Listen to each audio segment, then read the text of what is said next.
Budget ട്രിപ്പാണ്. 1000 ഉറുപ്യക്കൊക്കെ താഴെയുള്ള ticket. അതുകൊണ്ട് തന്നെ തപ്പിയെടുക്കാൻ കുറച്ച് പാടുപെട്ടു. പക്ഷെ കിട്ടി. വ്യാഴാഴ്ച 8:30യോടെയുള്ള ബസ് ഓടിപ്പിടിച്ച് സീറ്റ് ഉറപ്പിച്ചു. ആദ്യം ട്രാഫിക്കിലൂടെ മന്ദം മന്ദം നീങ്ങിയ ബസ് പിന്നെ ഹൈവേ എത്തിയതോടെ കുതിച്ചു പായാൻ തുടങ്ങി. ബാംഗ്ലൂരിൽ നിന്നും ആലപ്പുഴയിലേക്കുള്ള ഒരു യാത്ര. അത് ചെയ്യാൻ തീരുമാനിക്കുന്നതാകട്ടെ കഴിഞ്ഞ ആഴ്ചയും. പ്രത്യേകിച്ച് പ്ലാനിങ് ഒന്നുമില്ല. ഏറ്റവും എക്കണോമിക്കായ ട്രെയിൻ യാത്രയാണ് ആദ്യം കൺസിഡർ ചെയ്തത്. പക്ഷേ ട്രെയിനിൽ ടിക്കറ്റ് കിട്ടാണ്ടായപ്പോൾ നേരെ ബസ് യാത്രയിലേക്ക് തന്നെ മാറുകയാണ് ഉണ്ടായത്. ബസ്സിലാണിപ്പോൾ.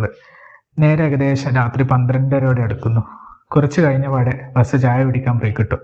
അപ്പം തന്നെ ഉറക്കത്തിനും ബ്രേക്ക് കിട്ടും. പുറത്തെല്ലാം പോയിട്ട് ചായയെല്ലാം കുടിച്ചു വന്ന് പിന്നെ ഉറങ്ങി എഴുന്നേൽക്കുമ്പോഴേക്ക് എറണാകുളം ടൗൺ എത്തിയിരുന്നു. ബസ് ഇറങ്ങി നേരെ റെയിൽവേ സ്റ്റേഷനിലേക്ക്, ആലപ്പുഴ റെയിൽവേ സ്റ്റേഷനിലേക്ക് ടിക്കറ്റ് എടുത്തു. വരാനിരിക്കുന്ന കുട്ടനാടൻ കാഴ്ചകളായിരുന്നു അപ്പോഴൊക്കെ മനസ്സ് നിറയെ.